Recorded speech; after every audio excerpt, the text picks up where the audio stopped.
There are rules every fire watcher learns on day one. Check for smoke. Log weather conditions. Never leave your tower after sunset.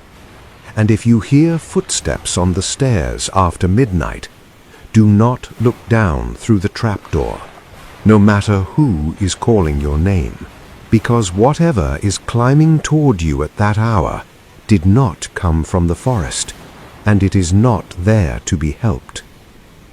My name is Daniel Reeves.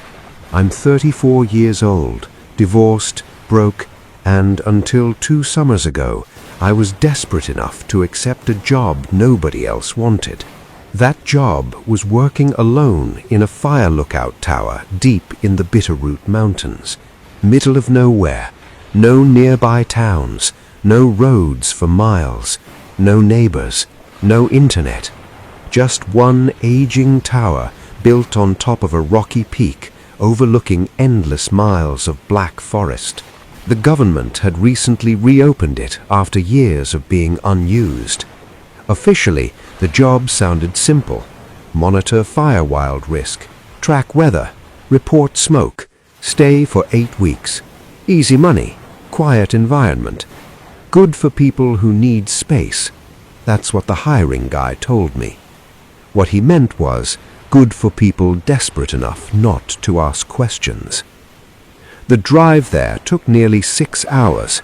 The last hour wasn't even on a real road, just cracked dirt paths winding through dense pine forest. No signs, no guardrails, no cell signal, nothing.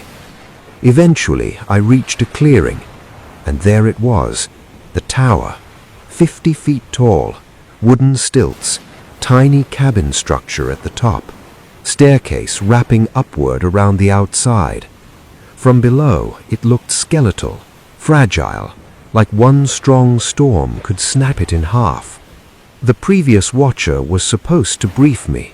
Instead, I found a handwritten note taped to the inside door. That was my first red flag. It read, "Read the rules. Follow them exactly. Do not improvise." That was it. No signature. Just that. Inside the cabin was cramped but functional.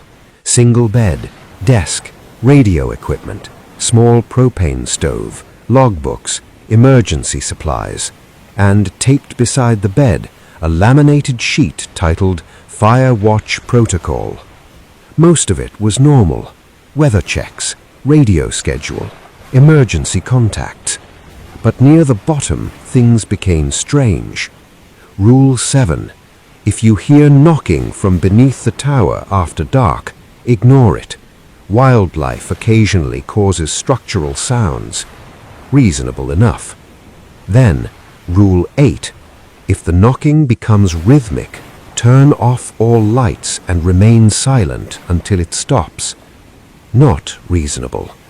Then, Rule 9. If someone begins climbing the stairs after 12 a.m., do not acknowledge them. No visitors are permitted after sundown. Okay, weirdly specific. Then the final rule, underlined twice. Rule 10. If the person climbing sounds familiar, do not look through the trapdoor. I actually laughed. Thought maybe old employees had some tradition of hazing newcomers. Creepy rules, classic remote job nonsense.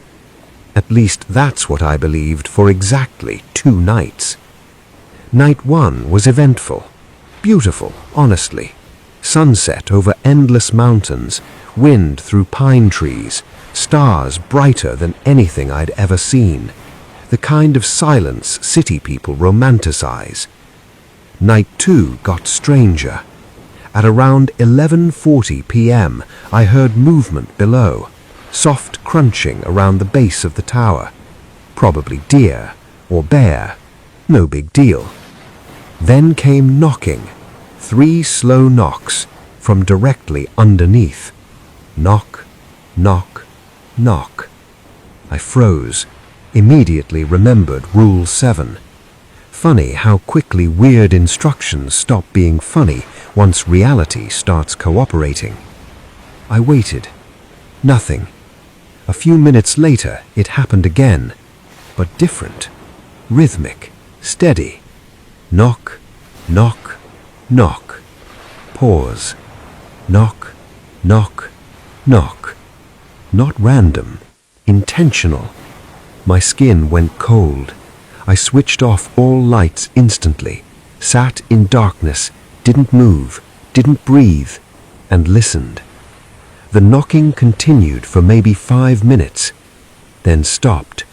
Silence returned. That should have been the end.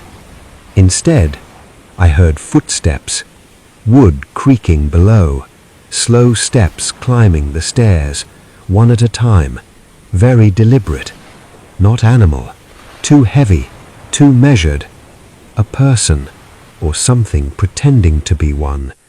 Step, creak, step, creak, circling higher around the tower, closer and closer, until I could hear each footfall clearly.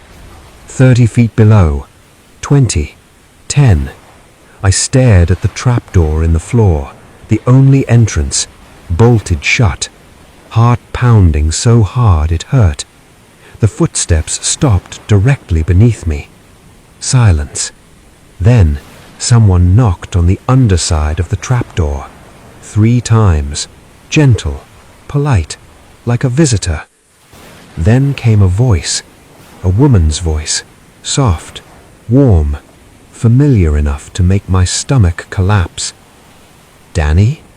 No, impossible. My blood turned to ice, because that was my ex-wife, Claire. Not just similar, not close, exactly her voice, perfectly replicated. Same softness, same slight rasp, same cadence. Danny, open up. I couldn't breathe, couldn't process. Claire lived 1,000 miles away. There was no possible way. Again, please. Then quieter. I know you're in there. Every rational part of my brain screamed nonsense, hallucination, stress, isolation, prank, anything. But some ancient survival instinct knew better. I remained silent. The voice changed, subtly at first. The warmth disappeared, words flattening, emotion draining. Open the door. Then came scratching, something dragging nails or claws across the wood beneath me, slowly, patiently, testing. Then suddenly, bang! The trapdoor shook violently. Another hit, harder. Dust fell from ceiling beams. Whatever was below was no longer pretending. It slammed against the trapdoor, again, again, again. The wood groaned, bolts rattling. I backed into a corner holding a flare gun like it was somehow useful. Then, just suddenly as it began, everything stopped. No footsteps descending, no retreat, nothing. Just silence. I stayed awake until sunrise. At first light, I forced myself to inspect the stairs. No one there. No damage. No footprints. Nothing. Except one thing. Scratched into the wood railing near the top. Let me in. Not carved, not written. Scratched deeply into the wood, like done with claws. My stomach dropped. I radioed the ranger station immediately. No answer. Again, nothing. Static. I packed my bag, decided I was leaving, didn't care about money anymore. Not worth it. I opened the trapdoor, started descending, made it down maybe 15 steps before noticing something strange. The stairs were wrong. Missing steps. Not physically missing. Repeating. Same section over and over. A chipped plank, rust stain, loose nail. Again. Again. Again. No matter how far I climbed, I wasn't getting lower. My breathing turned ragged. I looked up. Tower cabin, still same distance above. Looked down, ground nowhere closer. Impossible. Panic set in hard. I climbed back upward, reached cabin, slammed trapdoor shut, locked it, hands shaking uncontrollably. I was trapped. That realization hit like cold water. Whatever this place was, it didn't intend to let me leave. Night 3 was worse, much worse. Around midnight, radio static burst alive by itself. A voice crackled through, male, weak, terrified. "This is Tower 12. Please respond." I grabbed radio.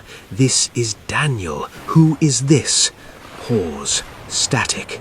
Then suddenly, "Do not let it hear you." My throat tightened. What?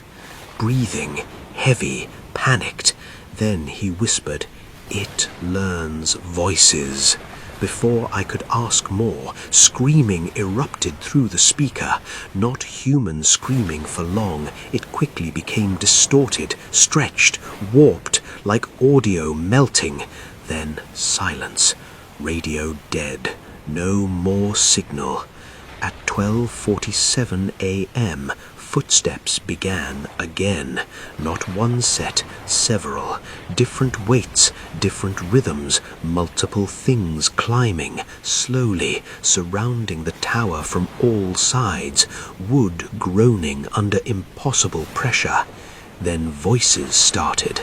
My mother, dead 8 years. "Daniel?" Then my younger brother, alive but definitely not here. "Open up, man." Then my father, then Claire, then my own voice, perfect, calling from below. "Daniel, look down." That nearly broke me. Hearing yourself from outside your own body is a kind of terror I can't properly explain. It bypasses logic, hits somewhere primitive. Then something began crawling underneath the cabin, not climbing stairs, crawling upside down beneath floorboards, heavy movement scraping directly below my feet, circling me like a shark, then stopping beneath the bed and knocking once from below. Nope, absolutely not. I climbed onto the desk as if elevation inside an elevated tower somehow mattered. Then the bed moved, just slightly, dragged 1 inch across floorboards on its own. I screamed. The entire tower shook violently. Not wind, not structural weakness. Something massive had collided with the supports below. Then another impact. Whole tower swayed, books falling, mugs smashing, glass rattling. Something was trying to bring the tower down, and it was big, very big. I looked through the side window. Huge mistake. At the tree line, illuminated by moonlight, I saw them, at least 7 figures, tall, thin, standing unnaturally still, watching the tower. Too tall to be human, arms hanging too low, heads slightly tilted, and every face looked like someone I knew. Friends, family, ex-wife, co-workers, human features worn incorrectly, like masks made from memory. One of them raised an arm and waved slowly with too many fingers. That was enough. I fired a flare into the forest. Bright red light exploded across trees. For 1 second everything illuminated clearly, and I saw what stood behind them. Something enormous, towering above tree line, too large to fully comprehend. Antler-like branches rising from its head, body hidden in darkness, only shape visible. Ancient, wrong, watching. The smaller things weren't the real threat. They were just pieces of it, extensions like fingers. The flare died, darkness returned, and all movement stopped. Then every voice outside spoke together in perfect unison. "Come downstairs." That broke me. Not fear, not panic, something deeper, a primal understanding that if I stayed until sunrise, I would not leave as myself. So I made a decision, risky, stupid, necessary. I grabbed emergency rope, tied it to window frame, opened side hatch, and jumped. Burned my palms raw, sliding down, hit ground hard, rolled, ran, didn't look back. Branches tearing skin, roots tripping feet, pure blind survival. Behind me, dozens of footsteps, not chasing fast, just following, like they knew speed wasn't necessary. I ran until dawn, eventually reached the highway, collapsed. A truck driver found me, hospitalized, severe dehydration, minor fractures, shock. Authorities investigated. Tower was gone, not abandoned, gone. No structure, no foundation, no records of employment, no fire watch station, nothing, as if it never existed. But last month, I woke at 12:47 a.m. to soft knocking beneath my apartment floor, 3 rhythmic taps, and a familiar voice whispered through hardwood. "Danny?"